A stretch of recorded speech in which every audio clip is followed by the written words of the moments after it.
இல்லை இன்னொன்று இல்லை ரொம்ப நாளாச்சு பார்த்து போகலான்னு வந்தேன்னா நான் அந்த எழுதுகிற பேடெல்லாம் அப்படி கீழே வச்சுட்டு எழுந்து நிற்பார். எழுந்து நின்று இப்படி முகத்தை காட்டு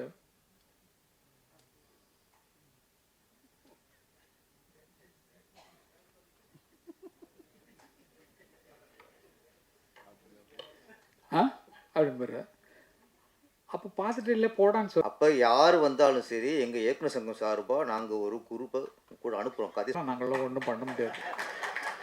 ஐயோ அந்த சீன் நல்லா இருக்கு, ஏன் அடுத்து நமக்கு வருது அந்த கேரக்டர் அப்படியே இங்கே வச்சுக்கலாமே அப்படின்னு சொன்னால் பண்ண மாட்டாங்க. சும்மா எப்போ பேச கூப்பிடுவாங்கன்னு பார்த்தா லாஸ்ட்டில் பேச வச்சு கொஞ்சம் பாயிண்ட்டே இல்லாமல் பண்ணிட்டேங்க. யாரை பற்றி எல்லோரையும் இன்ட்ரடியூஸ் பண்ணியாச்சு. எல்லோரும் இந்த படத்தில் யார் யார் முக்கியமானவங்களோ எல்லாத்தையும் இன்ட்ரடியூஸ் பண்ணியாச்சு. மறுபடியும் அவங்க பேர் சொல்லி இவங்க தான் அவங்க இவங்க தான் இவங்க அப்படிப்பட்ட சூழ்நிலையில் இருக்காங்க, அவர் நடிச்சிருக்காரு, இவர் வந்து மியூசிக் பண்ணிருக்காருங்கிறதுலாம் சொல்ல தேவையில்லை. எல்லாரையும் உங்களுக்கு ஏற்கனவே அறிமுகமாயிட்டாங்க. எனக்கு ரொம்ப பிடிச்ச விஷயம் என்னென்னா, இந்த சினிமாவுக்கே சம்பந்தமே இல்லாமல் தனியாக இருந்த கலை உலகத்தில் எந்த வித டச்சும் இல்லாமல் இருந்த ஒருவர் நான் எடுக்கணும் படம் எடுக்கணும்னு சொல்லிட்டு என்கிட்ட வந்து கதை சொல்கிறாரு. கதையை கேட்டால் எனக்கு வந்து நல்ல இயல்பாக ரொம்ப அருமையான ஸ்டோரியாக இருந்தது. ஒரு காதலர்களை ஓடிப்போன காதல்களை எப்படி வந்து அவங்க காப்பாற்றுறாங்க, என்ன ஆச்சு, அதற்கு கதையெல்லாம் சொல்லக்கூடாது. அது மாதிரி ஒரு கதையை வந்து சொல்கிறார் அருமைக்குரிய அழகுமலை அவர்கள். நாங்கள் அவங்க ஊர்லேயே ஷூட்டிங் எடுத்திருக்கேன். நான் வந்து யானம்பலம் பக்கத்தில் இருக்கக்கூடிய புத்தக்கடை அந்த பக்கத்துலலாம் இருக்கக்கூடிய ஒரு புதுப்பட்டி என்ற கிராமத்தில் இருக்கிறது. பக்கத்தில் வந்து சக்கரத்தாழ்வார் கோயில் இருக்கும். அந்த கோயிலெல்லாம் நான் பாட்டுகள்லாம் எழுதியிருக்கேன். நிறைய பாட்டு வில்லு பாட்டுக்காரன் எல்லா படத்துலையுமே அந்த பக்கத்தில் நான் எடுக்கிற ஷூட்டிங்கை ஒவ்வொருத்தருக்குமே கதை வரும்போது அவங்க லொக்கேஷன் வாழ்ந்த லொக்கேஷனாக வந்துடும் அந்த படத்தில். இது இங்கே தானே வாழ்ந்தோம், இங்கே தானே இந்த சம்பவம் நடந்ததுங்கிற மாதிரி அவரும் அதை தேடி வந்திருக்கார். நிஜமாக எனக்கு கதை சொல்லும்போது தெரியாது இவர் தான் டைரக்ட் பண்ண போகிறாருன்னு. கதை சொல்ல நல்லா இருந்தது. அப்போ நீங்கள் ஒரு பாட்டு எழுதி கொடுக்கணுன்னாலும் அதனால சொல்லி பாட்டு எழுதி கொடுத்தாச்சு. அந்த தெற்கு பக்க காற்று அப்படிங்கிற பாட்டு. அப்போ ஒன்றும் சேஞ்செல்லாம் ஒன்றும் சொல்ல. மியூசிக் டைரக்டர் அருமையாக பண்ணிருக்கார். அந்த பாட்டை இப்போ ரெக்கார்ட் பண்ணும்போதே எனக்கு அனுப்புனாங்க. ரொம்ப அருமையான ஒரு மியூசிக் டைரக்டர் ஜான்ஜி எங்கள் இசையமைப்பாளர். அவருக்கு ரொம்ப ரொம்ப நீங்கள் தான் என்ன வம்பா இருக்கு பாருங்க. ரெக்கார்டிங்கில் பார்த்தது அதுக்கப்புறம் எங்கே இப்போ தான் பார்க்குறேன். நம்ம அது அடிக்கடி தொடர்பு கொள்ளுறவங்க இருக்கட்டும். நீங்கள் எத்தனை படம் பண்ணாலும் அதில் கங்கை மரம் எழுதுன்னு நல்லா இருக்குன்னு சொல்லிட்டு மறுபடியும் கூப்பிடவே இல்லை. நீங்கள் தெற்கு பக்க காத்துங்கிற பாட்டு ரொம்ப அருமையான பாட்டு. நல்லா எல்லாம் டோட்டலாக இன்றைக்கி பார்த்த சாங்ஸ் எல்லாமே ரொம்ப நல்லா இருந்தது, தெளிவாக இருந்தது. மியூசிக்கில் அப்பட்டமாக ரொம்ப அருமையாக உங்கள் மூளைகளை செலுத்தி என்ன வேணுமோ இந்த காலத்துக்கு அதை நீங்கள் பாட்டில் கொடுத்துருக்கீங்க, மியூசிக்கில் கொடுத்துருக்கீங்க, ரீகார்டில் கொடுத்ததா சொல்கிறாங்க. சீக்கிரம் படத்தை பார்த்து அதுக்கு ஒரு ரிசல்ட் சொல்லுவேன். நீங்கள் உள்ள மாதிரி ஆட்கள்லாம் வரணும். புதியவர்கள் வரும்போது நீங்கள் உள்ள மாதிரி ஆட்கள்லாம் வரணுங்கிறது எனக்கு மனசில் ஆசை. அதை வந்து கோரியோகிராஃப் பண்ணுறதுக்கு உதவி நடனம் மேதையவர்களுக்கு நான் வந்து ரொம்ப ரொம்ப நன்றி சொல்லணும். எல்லா பாட்டுமே ரொம்ப கிளியராக பண்ணிருக்கிறீங்க. அது மிக சிறப்பாக எடுத்த ஒளிப்பதிவாளருக்கு நான் நன்றி சொல்லணும். ஏன்னா வந்து ஷார்ட்ஸ்லாம் அப்படி இருக்குது, நிறைய எடுத்திருப்பீங்க. அதை அழகாக எடிட் பண்ணி எடிட்டருக்கு பாராட்டுகள் சொல்லணும். நிஜமாக ரொம்ப நல்லா இருக்குது. உங்கள் ஒர்க்கை அவங்க நல்லா பண்ணிருக்கிறீங்க. ஒரு புதிய படத்துக்கு வரக்கூடிய ஒரு டைரக்டரு, தயாரிப்பாளர், நடிகர், அவர் நடிப்பாருன்னு தெரியாது இருக்குது. அதுக்கப்புறம் தான் தெரிஞ்சது. கொண்டுன்னா ரிலீஸ் பண்ணுறாரு. அப்பா நான் அதுதான் பண்ணிருக்கேன்ப்பான்னாரு. பரவாயில்லப்பா அப்படின்னு பார்த்தா இன்றைக்கி பார்த்தா அவர் வந்து இந்த கிராமத்தில் அந்த பக்கத்தில் யாருமே இங்கே மற்றவங்க அரசியல் கட்சி சார்பாக தான் நின்று ஜெயிச்சிருக்காங்க. ஒரு கிராமத்தை இந்த இடத்த வந்து இவரை தவிர வேறு யாருமே இல்லை, இவரை மாதிரி உதவி பண்ணுறவங்களுக்கும் போராடுறதுக்கும் வேறு யாருமே இல்லைங்கிற அளவுக்கு ஊரில் துணிச்சலாக வாழ்ந்து கொண்டிருந்த ஒரு மனிதனை இன்னைக்கு வரைக்கும் வச்சுருக்காங்கன்னு சொன்னால் அது அவருடைய ஆற்றல் தான். நிஜமாக அந்த பக்கத்தையே கையில் வச்சுருக்காரு. அந்த மாதிரி கோவக்காரன்னு சொன்னாங்க. இன்னும் அவர் கோவத்தை நான் பார்க்கலை. எத்தனை பேர் அடி வாங்கினீங்களும் தெரியல. சென்றாயன் அடி வாங்கி நல்லா இருக்காம்மா, நல்லா அடியா எப்படி நல்லா கொடுத்தாரம்மா, திருப்தியாக இருந்ததா? ஓகே. ஏங்க எப்படி அடிச்சிங்க கொஞ்சம் காட்டுக்கலாம் கொஞ்சம் ப்ளீஸ். அடித்து காட்டுங்க, நாங்கள் பார்க்க விட நல்லதுங்க. இல்லை நிஜமா. ஓகே கண்ணா ரொம்ப நன்றிம்மா, ரொம்ப நன்றி. இந்த நிகழ்ச்சி இவங்க 2 பேர் இல்லைன்னா கொஞ்சம் உற்சாகமாக இருந்திருக்குமான்னு தெரியல நமக்கு. இவங்க ரெண்டு பேரும் அவங்க படத்தில் ஆக்ட் பண்ணிருக்காங்க. இல்லைன்னா நான் எம்டியாக இருந்திருப்போம். ஒரு என்டர்டெயின்மெண்ட் இல்லாமல் என்னது ஒரே ட்ரையாக இருக்கு அப்படிங்கிற மாதிரி நினச்சிருப்போம். அது வந்து அவங்க தலைவரி கோலமாக சாரி இந்த காலத்து ஸ்டைலில் வந்துடுறாங்க. அது அந்த காலத்தில் பெண்கள் நல்ல கூந்தலை முடித்து பூ வச்சு அப்படியே அழகாக வச்சு பெரிய பொட்டு வச்சுலாம் வந்த காலங்கள் அது உண்டு. இப்போ குங்குமம் எங்கேயுமே கிடைக்கிறது கிடையாது. இதுக்கு பூ வைக்கிறதுக்கு பூ கடையெல்லாம் ஆடி போய் கிடக்கு பூவெல்லாம். யாருமே தலையில் பூ வச்சுக்காம தான் சுற்றிட்டுறோம் பெண்கள் எல்லாமே. காலைல கோலம் போட்ட காலமெல்லாம் போச்சு, எல்லாம் கல்ச்சரே மாறி போச்சு அப்படிங்கிறது உண்மையான ஒன்று. பேரரசுகிட்ட சொல்லணும்னா சமுதாய பிரச்சனைகளை அங்கங்கே வந்து சொல்லக்கூடியதில் மிக பிடித்தமானவர் நிறைய இருக்குது. பல விஷயங்கள் தயாரிப்பாளர்களுக்கு ஏற்படுகிற கஷ்டம், தேட்டர் கிடைக்காம அலையிறதுக்கான கஷ்டம் எல்லாமே தெரியும். தயாரிப்பாளர்கள் பேசுனது ரொம்ப அற்புதமாக இருந்தது. ஆனால் என்ன பண்ணுறது, தேட்டர் கிடைக்கிறது எங்கே போய் கேட்குறதுன்னு தெரியல, எப்படி தேட்டர் அப்ரோச் பண்ணுறதுன்னு தெரியல. புதியவர்கள் வந்தாங்கன்னா அவங்களுக்கு கைடன்ஸ் பண்ணுறதுக்கு நிஜமாக எனக்கு தோன்ற ஒரு ஐடியா என்னன்னு சொன்னால், டைரக்டர்ஸ் யூனியனில் இருக்கீங்க, புது டைரக்டராக வந்திருக்காங்க, புது தயாரிப்பாளர் வந்திருக்காரு, தயாரிப்பாளர் சங்கமும் இங்கே இருக்குது, அது நடிகர் சங்கத்துக்கு இப்போ டைரக்டர் யூனியனுக்கு இருக்க, இயக்குனர் சங்கத்துக்கு இருக்கிறவங்களும் இருக்கிறாங்க. ஒரு புதியவர் வந்து படம் எடுக்க வந்தாங்கன்னு சொன்னால் அவங்க படத்தை முதல்ல பார்க்க வேண்டியவர்கள் டைரக்டர்ஸ் யூனியன்லேயும் விநியோகஸ்தர்கள் யூனியன்லேயும் தயாரிப்பாளர்கள் யூனியனில் இருக்க பார்க்கணும். பார்த்துட்டு இப்படி புதுசாக வந்துருங்க, பரவாயில்லையா, எவ்வளோ ஆச்சு, இது ஓகே, இது இப்படி போகும் இப்படி போகும்னு ஒரு கைடன்ஸு கொடுத்தீங்கன்னா புதியவர்கள் வர்றதற்கு வாய்ப்பாக இருக்கும்னு நினைக்கிறேன். தயாரிப்பாளர் சங்கம், நடிகர் நமது இயக்குநர்கள் சங்கம், அவங்க தான் ஃபஸ்ட்டு பார்க்கணும். ஃபஸ்ட்டு பார்க்க வேண்டியவங்க அவங்க தான். வாங்க வாங்க வாங்க வாங்க எதிர்பார்த்தேன்.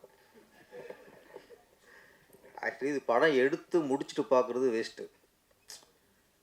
முன்னாடி படம் எடுக்க முன்னாடியே என்ன கதை பண்ண போகிறோம் அப்படி வந்தாங்கன்னா, நாங்கள் இந்த கதையை திரைக்கதை வச்சு ஒரு குரூப் இருக்குல்ல, டிஸ்கஷன் குரூப்புங்கிறது உங்கள் காலத்தோட போச்சு, எங்கள் காலத்தோட போச்சு. இப்போ டிஸ்கஷனுங்கிறது இல்லை, நினச்சது எடுக்கிறது இன்றைக்கி படமாக போச்சு. அவங்க நினச்சி எடுக்கிறனால தான் இன்றைக்கி படங்கள் தரம் இல்லாமல் வருது. அப்போ யார் வந்தாலும் சரி, எங்கள் இயக்குனர் சங்கம் சார்பாக நாங்கள் ஒரு குரூப்பை கூட அனுப்புகிறோம், கதையை சொல்லுங்கள், அவங்க வழி நடத்துவாங்க. அப்போ ஃபஸ்ட்டு அடித்தளம் அஸ்திவாரங்கிறது கதை தான். நீங்கள் கதையை சரி பண்ணத்தான் அதுக்கடுத்து நம்ம வந்து கிளைமேக்ஸ் போகிறோம், ஃபஸ்ட்டு பிகினிங்க்கு வரணும். அதனால் எங்கள் இயக்குனர் சங்கம் யார் புதுமுக இயக்குனர் வந்தாலும் உங்களுக்கு கதையை சரிப்படுத்துவதற்கு வந்தாங்கன்னா நாங்கள் ரெடியாக இருக்கோம். ஓகே, இயக்குனர் தயாரிப்பு சங்கமும் இன்றைக்கி வழிநடத்த ரெடியாக இருக்காங்க. ஆரோக்கியம் சினிமா தீவு உங்கள் டைரக்டர் சீனில் வந்து சொன்னோம்னா புதுசாக படம் எடுக்கிறவங்க அந்த சீனை தூக்கி வச்சுட்டாங்கன்னா நாங்களும் ஒன்றும் பண்ண முடியாது. ஐயோ அந்த சீன் நல்லா இருக்கேன், அடுத்து நமக்கு வருது, அந்த கேரக்டர் அப்படியே இங்கே வச்சுக்கலாமே அப்படின்னு சொன்னால் பண்ண மாட்டாங்க. சும்மா நான் வேடிக்கைக்காக சொல்கிறேன், எல்லாரும் சுய சிந்தனையில் உள்ளவங்க. ஆனால் ஆமாம்மா நான் தான் சாட்சி. ஏன்னா நல்லா இருந்துச்சுன்னா அந்த படம் லேட்டாக எடுப்பாங்க ஒரு காலையில், அந்த சீன் நல்லா இருந்ததில்ல, அதை தூக்கி அந்த இதை நம்ம மாற்றி பண்ணிவிடுவோம். அவங்க கிராமத்தில் எடுத்தாங்களோ 2 பேர் ஓடினாங்கன்னு நம்ம டவுனில் வச்சுக்கோம் அப்படிங்கிற மாதிரி மாறிடலாம். அதனால் அது சரியாக இருக்குமான்னு கொஞ்சம் யோசிங்க. வேறு ஒன்றும் சொல்கிறதில்ல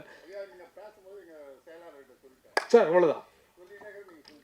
நிஜமாக சொல்கிறேன், இந்த படத்தை ஃபஸ்ட்டு வந்து அழகுமலை அருமைக்குரிய மூத்த பிள்ளை அவங்க வந்து எடுத்துருக்கு. இந்த புதிய படத்தை நல்லா எடுத்துக்க, டேக்கிங் சைடெலாம் ரொம்ப நல்லா இருக்குது. ஏன்னா எத்தனை பேர் உதவி செஞ்சதில் அது ரொம்ப குளுமையாக அழகாக வந்திருக்குது. புதுமுகங்கள் நடித்திருக்கிறார்கள்ங்கிறத மட்டும்தான் வச்சுருக்காங்களே தவிர மற்றபடி நம்ம எதிர்பார்ப்பு எல்லாமே அந்த படத்தில் இருக்கும். ஏன்னா கதையை கேட்டுக்க, கதை நல்லா இருக்குது.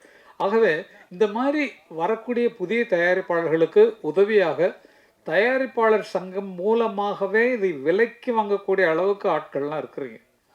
நிஜமாக நாங்கள் நீங்களாம் சேர்ந்தீங்கன்னா இந்த மாதிரி படங்கள் குறைஞ்ச விலை தான், சிக்கனமாக தான் எடுத்துருக்காங்க.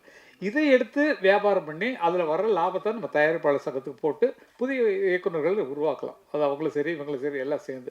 ஏன்னா இது ஒரு ஐடியாவாக தான் சொல்லணும், ஏதாவது ஒன்று கோர்த்து ஒன்றும் இல்லையா நம்ம. இல்லை ஐடியா வேறு ஒன்றும் தோணல் சார். அதாவது புதுசாக படம் எடுக்கிறவங்க தவிக்கிற தவி பார்த்தா ரொம்ப கஷ்டமாக இருக்குது. டிவிக்கு விற்கிறதுக்கு பாடுபடுறாங்க, ஓடிடிக்கு போகிறதுக்கு கஷ்டப்படுறாங்க, எல்லாமே இருக்குது. அப்புக்குட்டியில் நடித்த படம் போயிடுச்சு, நேஷ்னல் அவார்டு வாங்கி அவர் வந்து பெரிய ஆர்டிஸ்ட், சும்மா சாதாரணமாக உட்காந்துருக்காரு. அவர் நேஷ்னல் அவார்டு போய் வாங்கியிருக்காரு. நேஷ்னல் அவார்டு கமிட்டியில் போய் சிபாரிசு பண்ணுறது பேசுகிறதுங்கிறது எவ்வளோ கஷ்டம்னு நேஷ்னல் அவார்டு கமிட்டியில் இருக்கிற எனக்கு தெரியும்.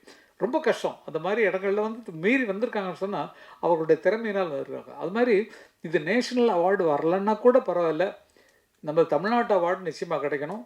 அதேமாரி ஒரு மொழி படம் தான் எடுத்துருக்காங்க, இது தமிழில் மட்டும்தான் எடுத்துருக்காங்க. பல மொழிகள் எடுத்திருந்தால் இங்கே கொஞ்சம் அங்கே கொஞ்சம் போட்டு அவங்களுக்கு செலவு கம்மி தான். அவங்க எடுத்த படமே செலவு கம்மியான படம் தான். அவங்களுக்கு போட்டது முதல்ல வரணும்னா அது இன்னும் விளம்பரத்துக்கு சேர்க்கணும். படத்தை எவ்வளோ விளம்பரம் பண்ண போகிறோம், இப்போ எத்தனை பிஆர்ஓஸ் நம்ம கவனிக்க போகிறோம்ல. அவங்க கவனிக்கலைனாலும் அவங்க வந்து இருக்கிறத எழுதிடுவாங்க, வேண்டியவங்களுக்கு நல்லா தான் எழுதுவீங்க. நம்ம ப்ரெஸ்ஸை சொல்லணுன்னா அவ்வளோ தூரம் எல்லாத்துக்கும் ஊக்கப்படுத்துறதுக்கு, புதியவர்களை ஊக்கப்படுத்துறதுக்கு காத்திருக்கிறாங்கன்றது. மியூசிக்கை பொறுத்த வரைக்கும் எந்த வித குறையும் சொல்ல முடியாது. ஆர்கஸ்ட்ரேஷன் பிரமாதமாக இருக்குது, யாரோ ஒருத்தர் பேத்தா சாங் ஒருத்தர் பாடினார் அவர் ரொம்ப. அதுக்கப்புறம் நீங்கள் கூப்பிடவே இல்லை, அவரை கூப்பிட்டு பாட்டு வருது. புதுமுகம் யாரோ பாடுக்கா, அந்த இது சின்ன பையன் ஒரு பையன் பாடுக்கான். ட்ரெஸ்ஸை பற்றி சொல்கிறார் அவர் வந்து. என்னங்க அவங்கவுங்க எப்போ வயசானோடனே எப்படிலாம் நம்ம வந்து இந்த மாற்றிக்கிறதுங்கிறதுக்காக எல்லாரும் பாடுவாங்க. நான் நினச்சிருந்தா இங்கே பாருங்கள், எனக்கு தாடி மட்டும்தான் நினச்சிருக்கேன், தலையில் எங்கே நிறைய இருக்கா பார்த்தீங்களா? அப்போ அப்படி வயசில் இருக்கும்போது நான் இப்படி ஹீரோயின்லாம் வரும்போது நான் வந்து ஒரு மாதிரி என்னென்னா தாத்தான்னு சொல்லி கூப்பிட்டாங்கன்னா நான் என்னம்மா பண்ணுறது, ஏம்மா இப்படி பண்ணுறீங்க நீங்கள்? இந்த மாதிரி எல்லாம் திங்க் பண்ணாதீங்க, நல்லா வரட்டும். நீங்களும் சின்ன பிள்ளை தான், என்னை விட ரொம்ப சின்ன பிள்ளைங்க. நிஜமாவே இங்கே இருக்கிறதுலேயே வயசில் மூத்தவன் நான் தான் நினைக்கிறேன். ஆனால் வயசில் இளமையாக தெரிகிறது நான் தான் நினைக்கிறேன். நான் கொஞ்சம் நீங்களே சொல்லுங்கள் சார், நீங்களே சொல்லுங்கள். ஓகே பாருங்கள், இதுக்கெல்லாம் இது வேணும். இப்போ வந்து எனக்கு வயசானவன நடிக்க வச்சுருக்காங்க ஒரு படத்தில், இந்த லெனின் பாண்டியன் அப்படிங்கிற சத்யஜோதி ஃபிலிம்ஸ். நாங்கள்லாம் ஆரம்பத்துலேருந்து ஃப்ரெண்ட்ஸ். அவர் சத்யா மூவிஸில் இருந்துள்ளது எல்லாத்துக்குமே நானும் தியாகராஜனும் நாங்கள் ராம்குமாரும் ரொம்ப திக்கஸ்ட் ஃப்ரெண்ட்ஸு. அவங்க வந்து உணர்ந்துக்கணும். அது மாதிரி வேறு என்ன சொல்கிறதுக்கு ஒன்றுமே இல்லை, எல்லாத்தையும் பேசியாச்சு. இது அவ்வளோதான். இங்கே இப்போ மியூசிக் பண்ணுறதை பற்றி கேட்டீங்க, அதுதான் அப்படி போயிருக்கு. பாட்டு எழுதுறதை பற்றி என்ன நல்ல பாட்டு கேட்டு தெற்கு பக்க காற்று அப்படிங்கிற மாதிரி அதில் ஒரு பாட்டு எழுத வச்சார். முன்னால் பாட்டு எழுதுனோம்னா சார் இன்னொரு ஆல்டர்னேட்டிவ் பல்லவி இருந்தால் நல்லா இருக்குமேனா, நிஜமாகவே அண்ணாட்டு எழுதின பாட்டு எல்லாமே ஃபஸ்ட்டே ஒரு பாட்டு போட்டுருவார். இப்போ ஒரு வார்த்தை சொல்லி பாடிடுவார். ஒரு உதாரணத்தை சொல்லணுன்னா, மாங்கோயிலே மாங்கோயிலே மட்டும் வந்துடும். மாங்கோயிலே தன்னைத்தானே பாடுவார். அப்போ அந்த மாங்கோயிலே பிடிச்சி நம்ம போனோம். அப்போ மாங்கோயிலே பூங்கோயிலே செய்தி ஒன்று கேளு, ஒன்ன மாலையிட தேடி வரும் நாள் எந்த நாள். அப்போ நம்ம இஷ்டம்தான். கால தழுவி நிற்கும் கனகமணி கொலுசு எம்மா நானாக மாற இப்போ நினைக்குதம்மா மனசு, உள்ள இருக்குதுக வெளியே என்ன பேச்சு. புரிஞ்சதா? கால தழுவி நிற்கும் கொலுசு நானாக மாற இப்போ நினைக்குதம்மா மனசு. அட நீங்கள் உள்ளே இருக்கிறீங்க, வெளியே என்ன பேசு, மனசுக்குள்ளே இருக்கிறீங்க, எனக்கு கொலுசை பற்றி சொல்லிடுங்க, காலில் கொலுசு மாதிரின்னு அப்படிங்கிற மாதிரிலாம் எழுதிருக்கேன். யாருமே இதை சொல்லவே இல்லை. இத்தனை பேர் இத்தனை தரம் கேட்டிருக்கீங்க. இந்த மனசு நஞ்சனரம் தான், வந்து விழுந்த நல்ல விதை தான், சந்திரனம் தான் சாட்சியம் வச்சு சொன்ன கதை தான், சொந்த கதை தான். தோளை தொட்டு ஆற ஐயா சொர்க்கத்தில் சேர, மாலை வந்து ஏற, பொண்ணு சம்மதத்தை கூற, சந்தனம் கரைச்சி பூசணும் எனக்கு, முத்தையன் கணக்கு மொத்தமும் உனக்கு. இப்போ பாடும்போது தெரியுதில்ல அவங்களுக்கு, ஏன் இந்த வார்த்தையை ரசிக்க மாட்டேங்கிறீங்க? எதுக்கு யூடியூப்ல இளையராஜா இசையமைத்த பாடல்கள் போட்டு, எதுக்கு கங்காபரண எழுதின பாட்டு போடுறதில்ல? எங்கே யூடியூப் பாட்டுகள் தேடி பிடிச்சி போடுங்க சார். நீங்கள் யார் எழுதுனாங்கன்ட்டு போடுங்க. எங்களுக்கு 2 பேரால் தான் உருவாக்கப்பட்டது. நல்லது யோசிங்க. இளையராஜா டியூன் கொடுக்க நாங்கள்லாம் பாட்டு எழுத. சிந்திய வெண்மணி சிப்பியில் முத்தாச்சு என் கண்ணம்மா, செந்நிற மேனியில் என் மனம் பித்தாச்சு, சேலாடும் கண்ணில் பாலூரும் நேரம், செவ்வானம் எங்கும் பொன் தூவும் கோலம், சிந்திய வெண்மணி சிப்பியில் முத்தாச்சு எழுதுறோம். அப்போ இவ்வளவு ஆழமான பாட்டை கவனிக்கிறதில்ல. நீங்கள் வெறும் டியூனை கேட்டு விட்டுருங்க. உள்ளே பாருங்கள் என்ன கஷ்டப்பட்டு எழுதியிருப்போங்கிறது. எந்த பாட்டுமே பார்க்கும்போது தான் கேட்கும்போது தான் தெரியுது. இப்போ தான் கேட்குறேன் அதிகமான பாட்டு, என்னோடய பாட்டு கேட்கும்போது தான் பரவாயில்லையே நம்ம நல்லா. நான் இலக்கணம் இலக்கியம் படிக்காதவன். இலக்கணம் ஒரு 8வது வகுப்பு தாண்டலை. இளையராஜாவும் 8th ஸ்டாண்டர்டு, பாரதிராஜாவும் 8th ஸ்டாண்டர்டு, நானே 8th ஸ்டாண்டர்டு. அதுக்கு மேலே படிப்பு ஏறல, படிப்பு பிடிக்கல.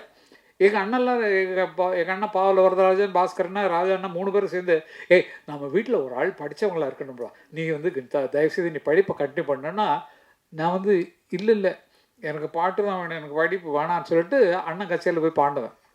எங்கள் அண்ணன் வந்து கிரியேட் பண்ணவர். எங்கள் அண்ணன் பாவல வரதராஜன் இல்லைன்னா நாங்கள்லாம் ஒன்றும் சத்தியமாக வந்திருக்க முடியாது. ஏன்னா அவர் தான் எங்களுக்கு பாட்டு எழுத சொல்லி கொடுத்தார், பாட்டு பாட சொல்லி கொடுத்தார், கதை எழுத சொல்லி கொடுத்தார். அது இல்லைன்னா எங்களுக்கு நாங்கள் இவ்வளவு பெருசாக வந்திருக்க முடியாது. எங்கள் அண்ணனை ஃபாலோ பண்ணி தான் நாங்கள்லாம் வந்தோம். எங்கள் அண்ணன் போட்டதெல்லாம் அருமையான பாட்டுகள். அப்போ வந்து பால் இருக்கும் பழம் இருக்கும் பசி, பால் இருக்கும் பழம் இருக்கும் பசி இருக்காது, பஞ்சனையில் காற்று வரும் தூக்கம் வராது அப்படின்னு இருக்கோம். எங்கள் அண்ணன் என்ன பண்ணுவாங்க, 7 ஜனங்கள் உட்காந்து கேட்டிருப்பாங்க கம்யூனிஸ்ட் கட்சி கச்சேரியில். அதில் அந்த டியூனில் எழுதுவாங்க, நான் அதை பாடுவேன். அப்போ வாய்ஸ் சின்ன குழந்தையா இருக்கனால ஒரு பெண் குரல் மாதிரி இருக்கும். ஏர் பிடிக்கும் உழவனுக்கு நிலம் இருக்காது, எந்திரமாய் உழைத்திடுவான் பலன் இருக்காது. கட்டிடங்கள் உயர்த்திடுவான் கலையழகோடு, ராவில் கண்ணுறங்க தனது சொந்த வீடு இருக்காது.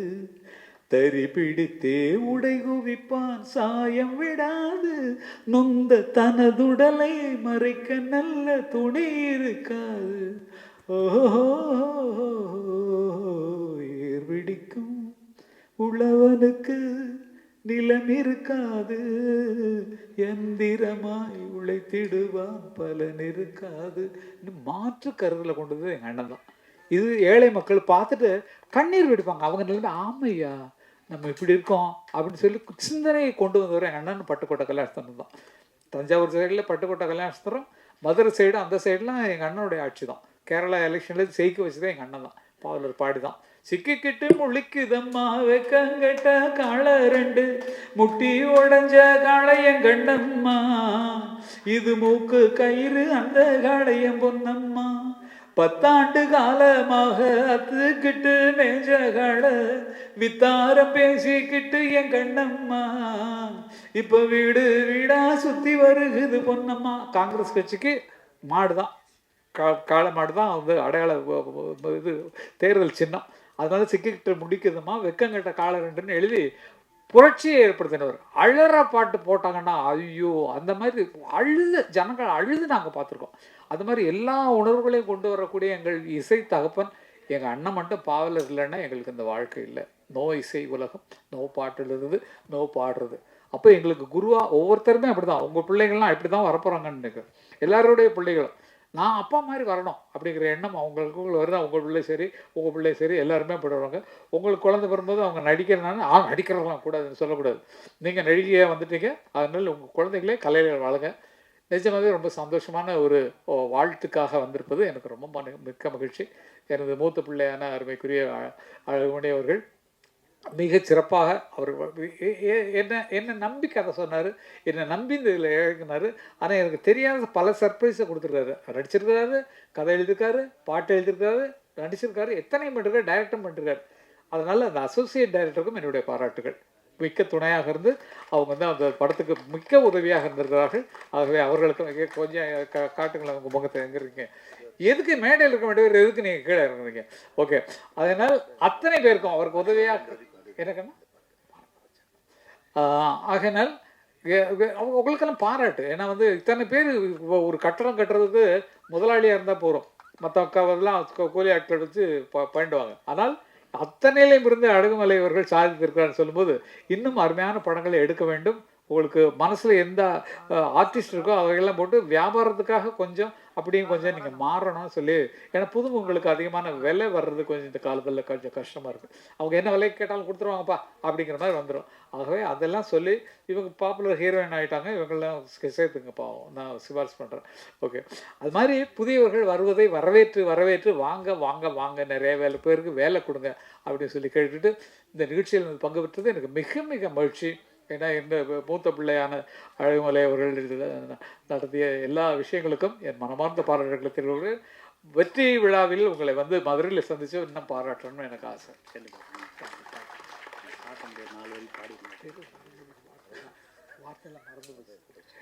ஏன்னா இந்த படத்தின் பாட அந்த இது என்ன குழந்தை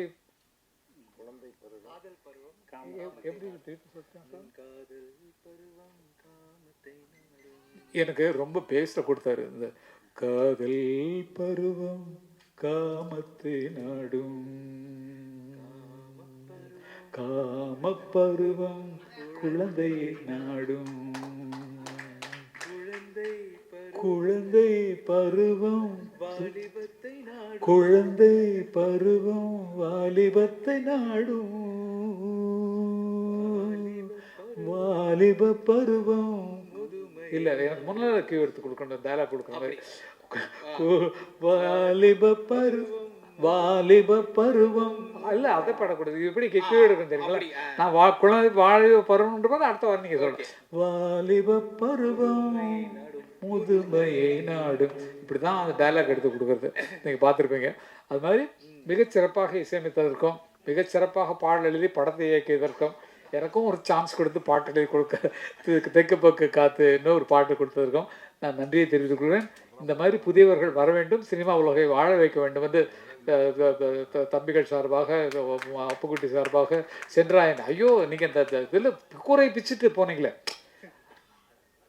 கூரையில் ஏறி போய் கேட்க கரண்ட்டு வயர்லாம் தொட்டு அது நடிப்பா இல்லை வந்து ரியலாகவே பண்ணிங்களா.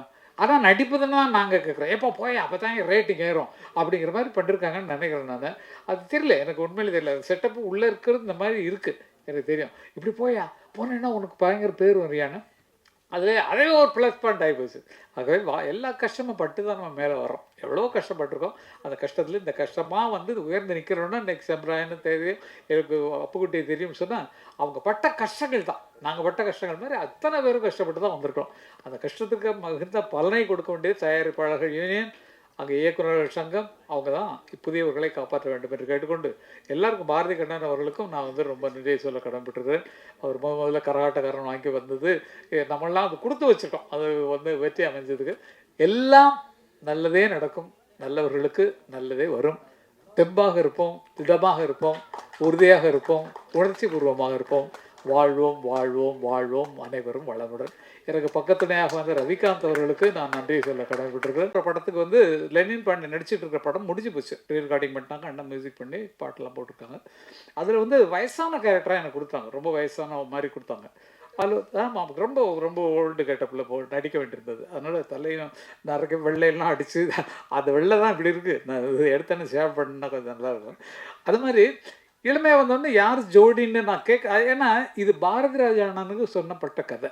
இந்த கதை என்னோடய கேரக்டர், நான் ஆக்ட் பண்ணுற கேரக்டர் வந்து பாரதி ராஜா அண்ணா நடிக்கிறதுக்காக பண்ணுது. அப்போ தான் அவருக்கு உடம்பு சரியில்லாமல் போனதுனால அவரால் நடிக்க முடியலன்னா பாரதி ராஜாவுக்கு அப்புறம் யார் இருக்கா அப்படின்னு திங்க் பண்ண திரையுலகத்தில் என்ன தவிர வேறு யாருமே இல்லை, யாருமே இல்லை. அந்த வயசில் வேறு யாருமே இல்லை. அதை சொல்கிறீங்க. அவர் அறிவு என்ன, அவர் ஆற்றல் என்ன, ரொம்ப கஷ்டமாக இருக்குது. அவர் இப்போ இருக்கிற மனநிலை பார்த்தா அது ரொம்ப கஷ்டமாக இருக்குது. என்ன பண்ணுறது, அது யாராலையும் தடுக்க முடியாது. என்ன நடக்குதோ அது நடக்கிறத ஏற்றுக்கொண்டு தான் ஆக வேண்டும் அப்படிங்கிறது. ஆறுதல் சொல்லி மாளாது. அந்த மாதிரி சாதனை பண்ணியவர்கள் என்ன அறிமுகப்படுத்தினாலும் பெரிய. இப்போ அடுத்து வர 77வது வருஷம் தான் வந்து 67 வந்து படம் வந்தது, 77 படம் வந்தது 16 வயதில். அதில் வந்து நான் வந்து அது 50வது வருஷம். அண்ணன் 76 அன்னக்கிள்ளியில் வந்தார். அன்னக்கிள்ளியில் தான் அண்ணனுக்கு இன்னைக்கு 50வது வருஷம் ஓடிக்கு. மே 10ஆம் தேதி அது அந்த படத்தினுடைய 50வது ஆண்டு விழா வருது. 77 தான் நானும் பாக்யராஜும் அறிமுகமானோம் திரைப்பட உலகத்துக்கு. அவர் அசிஸ்டன்ட் டைரக்டராக தான் அறிமுகமானார், நான் பாடலாசிரியர்னு அறிமுகமானேன். ஆனால் 50வது விழா பாக்யராஜ் கொண்டாட்டார். அது என்ன கணக்குன்னு தெரியல. இது ஒன்றும் தப்பு இல்லை. ஓகே, அது தெரிஞ்சுக்கிட்டோம் இல்லையா. ஏதோ நல்ல சந்தர்ப்பத்தில் அவர் வந்து யூஸ் பண்ணிட்டார். அதனால் ஆனால் 50 வந்து வயசு ஆகலை அந்த படத்துக்கு வந்து. நாங்கள் அடுத்த வருஷம் தான் 77 கொண்டாட போகிறோம். நான் வயசு இல்லை, படத்துக்கு சொல்கிறேன். படத்தில் அறிமுகமாகி டைட்டிலில் பேர் வச்சது 77 தான் நாங்கள் எங்கள் பேர் வெளியே வந்தது. அப்போ அடுத்த வருஷம் தான் நாங்கள் வர்றது 50.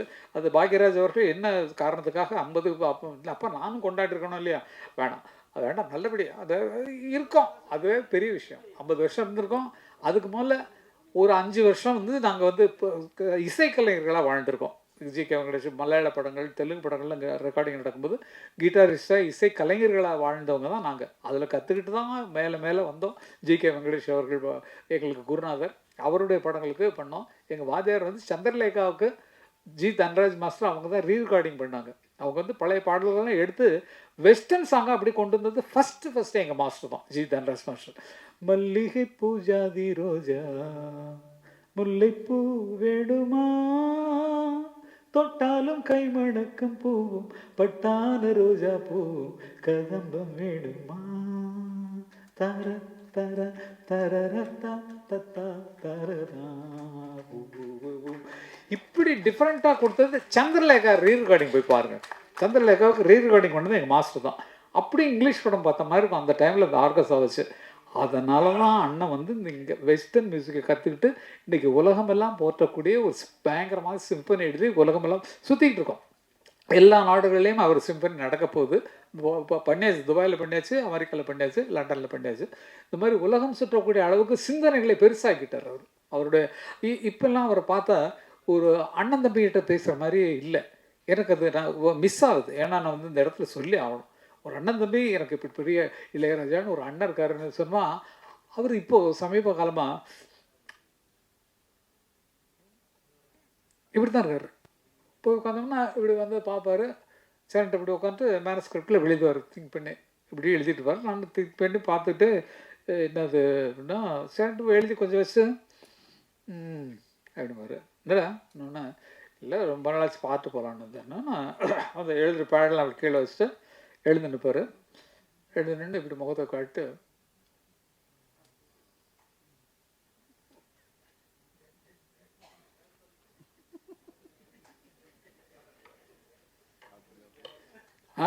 அப்படின்பாரு. அப்போ பார்த்துட்டு இல்லை போடான்னு சொல்கிறியா நீ அப்படின்னு. பார்க்க வந்தேன்னு சொன்னேன், சுற்றி காட்டி பார்த்துட்டு இல்லை அப்படிங்கிற மாதிரி. இது வந்து சந்தோஷமாக இருந்தது. அண்ணன் வந்து நமக்குள்ள ரெஸ்பாண்ட் பண்ணுறாரு அப்படிங்கிறது. சில நேரங்களில் அவர் பேசலைன்னா ரொம்ப மனசு கஷ்டமாக இருக்கும். அவர் அந்த மாதிரி மாறிட்டார்.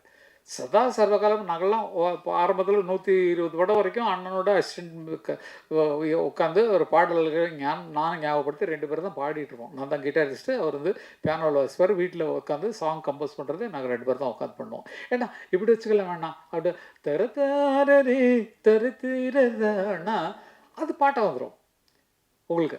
அந்த மாதிரி 2 பேரும் உழைச்சி எங்கள் அண்ணன் இந்த பாவல பிரதர்ஸுங்கிற பேரில் வந்து நாங்கள் கஷ்டப்பட்டு வரணும்னு சொல்லி தான் மனசில் வந்தோம். அதே மாதிரி வளர்ந்தோம். ஆனால் அவர் வந்து எதுலேயுமே மியூசிக்கை தவிர வேறு எதுலேயுமே பற்றல. சாப்பாடு சரியாக சாப்பிட மாட்டார். காலைல டிஃபன் அவர் கூட சாப்பிட்டார் 2 இட்லி, அவ்வளோதான். மத்தியானம் அவர் கூட வீட்டுக்கு சாப்பிட போனால் சப்புன்றுங்க. என்னடா இது உரப்பும் இல்லை உப்பும் இல்லை, என்னென்ன எப்படி என்னென்ன இப்படி என்ன என்ன என்ன பாரு இல்லை, இவ்வளோ கம்மியாக உப்பு சாப்பிட்றது ஒன்றும் இது டேஸ்ட் இல்லை. என்ன வேணுமோ கொடுத்த பெப்பர் சால்ட் போடுங்க, இந்த உப்பு எடுத்து கொட்டிக்கோ, அவ்வளோதான். எது பிடிச்சி அதே சாதம் தான் நடாது அப்படிம்பாரு. அவர் தனிமையை யோசித்து நம்ம கேட்டோம்னா அதை கூட அவர் சாதாரணமாக எடுத்துக்கிறார். அளவுக்கு வளர்ந்துருக்காருன்னா அது சதா சர்வகாலமும் இசையை தவிர வேறு ஒன்றுமே. என் நினைவும் கனவும் இசையே, இசை இருந்தால் மரணமேது அவர் எழுதின பாட்டு தான். அந்த பாட்டு மேலேயே வாழ்ந்துட்டு இருக்கான்னு நினைக்கும் போது எவ்வளவு பெருமைக்குரிய பிறவி எங்களுக்கு கிடைச்சிருக்கு. எனக்கு கிடைச்சிருக்கு, எனக்கு தான். ஏன்னா எனக்கு அண்ணன் இல்லைன்னா அந்த அறிவு அவருக்கு வந்திருக்குமா? அப்படியா? ஆமாம் சார், யாரும் கூப்பிடல சார். படம் இட்டு அப்போ ப்ரொடியூசர்கிட்ட சொல்லுங்க சார், கங்கைபுரம் போடுங்க. எதுக்கு அவர் வந்து இவரை போட்டார்? நான் அவ்வளோ பக்கத்தில் அவங்க அப்பா மாதிரி பக்கத்தில் இருக்க என்னை வந்து மியூசிக் போடல, இவரே போடல. இல்லை இல்லைப்பா, அதுக்கு இல்லை. நிஜமாவே யாராக இருக்குன்னு ஒரு குறிப்பிட்ட காலம் இருக்குது. இப்போ அண்ணன் பண்ணுற படமெல்லாம் ரஜினி படம் பண்ணுறாரா, இப்போது கமல் படம் பண்ணுறாரா, என்ன படம் பண்ணுறாரு? இல்லை, அவருக்கு கிடைச்சது யார் அவர் விரும்பி போகிறாங்களோ அதை பண்ணுவார். அது ஆர்டிஸ்ட் கேட்குறதில்ல, கதை சொல்லுவாங்க. ஐயா நீங்கள் பண்ணி கொடுத்தா நல்லாயிருக்கும், இப்படி தானே பேசுகிறாங்க. போய் அவர்கிட்ட வேலை கேட்குறதே பயம். கேட்டோன்னா சரி கதை சொல்லுங்க, சரி பண்ணிக்கலாம் அப்படின்னு சொல்லிட்டு பாட்டு போட்டாருன்னா பாட்டு ஃபிக்ஸ்டு. வழி நெடுக காட்டு மல்லி வாசம் இப்போ மாறலி தாரா திரர தாரர தரர திரர எவ்வளோ மயக்கிட்டு வரும். அது மாதிரி இப்போவும் மயக்கக்கூடிய இசை ஒரு கைவசம் இருக்குது. ஆனால் அவரை போய் அப்ரோச் பண்ணுறதுக்கு தள்ளி நிற்கிறார், வேறு ஒன்றும் கிடையாது. எல்லாருக்கும் ஆசை இருக்குது, அவரோட படம் பண்ணணும்னு ஆசை இருக்குது. போனால் என்ன ஆகுமோ அப்படிங்கிற பயம் இருக்குது. ஆனால் அந்த ஞானம்ங்கிறது இன்னைக்கு வரைக்கும் ஒரு டிராப் கூட குறையில, மேலே ஏறிக்கிட்டே தான் போகுது. இப்போ 2வது சிம்பனி எழுதிட்டு இருக்கார். அது கூடிய சீக்கிரம் ரெக்கார்டிங்கு நான் சொல்லியிருக்கேன். நான் இந்த தர நான் ரெக்கார்ட் பண்ண சிம்பனி அங்கே வாசிக்கும் போது நான் வருவேன் அப்படின்ற மாதிரி சொல்லி இப்போவே அட்வான்ஸ் புக்கிங் பண்ணிட்டேன். அது மாதிரி அதெல்லாம் பார்க்குறதுலாம் பெரிய கொடுப்பனை. என்ன மாதிரி கொடுத்து வச்ச ஆட்கள் யாருமே கிடையாது. பாரதி ராஜான்னு ஒருத்தர், அவருக்கு நாடகத்துக்கு நான் பாட்டு ஊரில் எழுதின காரணத்தினால அவர் திரைப்படத்துக்கு வரும்போது அந்த அண்ணன் டியூன் பண்ணுவாங்க.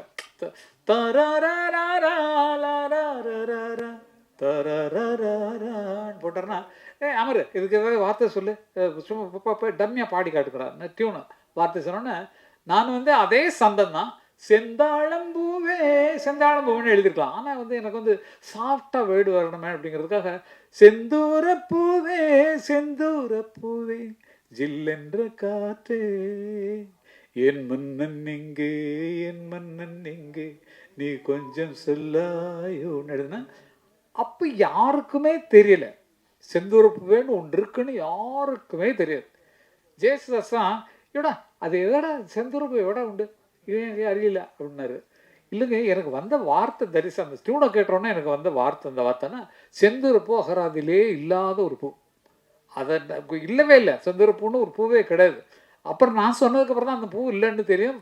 சிவகுமார் என்ன சொல்லுவாங்க, பூவோட பேர் எல்லாம் சொல்லிட்டு வருவாங்க, அதில் செந்தூர் பூ இருக்காது, செந்தூர் பொண்ணு ஒரு பூவே இல்லை.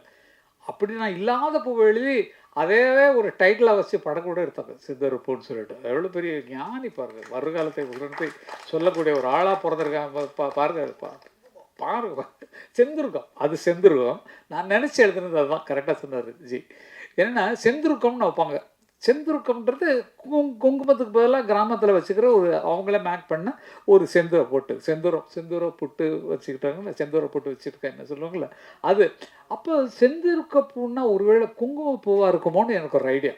செந்துருக்கம் அது குங்குமம் இருக்கிற இடத்துல இருக்குது. அப்போ செந்துருக்கம்ங்கிறது குங்குமத்தை சேர்ந்த ஜாதியாக இருக்கும். அதனால் குங்கும பூவேன்னு எழுத முடியாது, டியூனுக்கு சரியாக இருக்காது. அதனால் அது அப்படி வந்தது தான் அது பாட்டு. ஏதோ நம்ம நினைக்கிற கற்பனை நம்ம அது வர்ற வரைக்கும் எங்கேருந்து வருதுன்னு நமக்கு தெரியாது. திங்க் பண்ணி உட்காடுறோம், பேப்பர் எடுக்கிறோம், அவர் மியூசிக் போடுறாரு, சுதி போடுறாரு, ஏதோ டெம்போ ஒன்று அப்படி தடக்கு டக்கு டக்கு டக்கு டக்கு டக்குன்னா போடுறாரு, போட்டு ஒரு டியூன் ஆகிடுது. அதுக்கு வார்த்தையில் எழுதுனா உயிர் வந்துடுது, பாடின ஒன்று இன்னும் தூக்குது, ஆர்கெஸ்ட்ரா போடுறோன்னு இன்னும் பலமாகுது. அப்படி ஒன்றுன்னா அவங்க திங்கிங்கில் வர்றதே தவிர. ஆனால் ஆக்டிங்கிறது ஃபிக்ஸு. டைரக்டர் வந்து இப்படி தான் வேணும், ஏய் எங்கடா போடுறேன் அப்படிதான் பாட்டு தான் சொல்லணும், ஏய் எங்கடா போடுறேன்னு சொல்லக்கூடாது, ஏய் எங்கடா போடுறேன் அப்படின்னு அதுக்கு தான் சொல்கிறேன் அப்படின்னு பேசுகிறாங்களே மேடையிலலாம். அது அந்த டைமில் வால்யூம் கொடுத்து எந்த இடத்துல குறைக்கணுங்கிறத வச்சு தான் அரசியலே ஓடிட்டுருக்கு. அரசியலே பார்த்தீங்கன்னா எல்லோரும் பேசுகிறது அந்த மாதிரி தான் இருக்குது. அப்படிப்பட்ட சொன்னால் அதுக்காகத்தான் சொல்கிறேன் நினச்சி பாருன்னு சொல்லி பேசுகிறதுலாம் இந்த மாடுலேஷன்லாம் சினிமா இருந்து கிடைச்சது தான் அரசியல்வாதிகளுக்கு. அரசியல்வாதிகளுக்கு இல்லைன்னா பாவம் வராது. பல பேர் நீங்களே யாரை பற்றி சொல்கிறேன்னு சொல்ல வேண்டாம். இது வந்து ஏன்னா எல்லோரும் அப்படி தான் இருக்கணும். நாங்கள் என்ன செய்யலை நாட்டுக்கு எங்களை மாதிரி அப்படிங்கிற மாதிரிலாம் வரத்தான் செய்யும். அப்போ சினிமா கலைஞனே நடிப்புங்கிறது எல்லா இடத்துலையும் பரவிடுச்சு. அரசியல்லையும் சரி, எல்லா வீட்லேயும் சரி, எல்லா இடங்கள்லையும் இந்த சினிமா பாணியில் வரக்கூடிய டைலாக்ஸு, பாவங்கள் எல்லாமே பழகி போச்சு. அதை சரியாக எடுத்துக்கொண்டது கொடுத்தது தம்பி அழகுமலை அவருக்கு பிள்ளைக்கு தான் சொல்லணும். ஏன்னா கிராமத்தில் இருக்க அந்த கதையை கொண்டு வந்தார். கதை கேட்கும்போது நல்லா இருந்தது.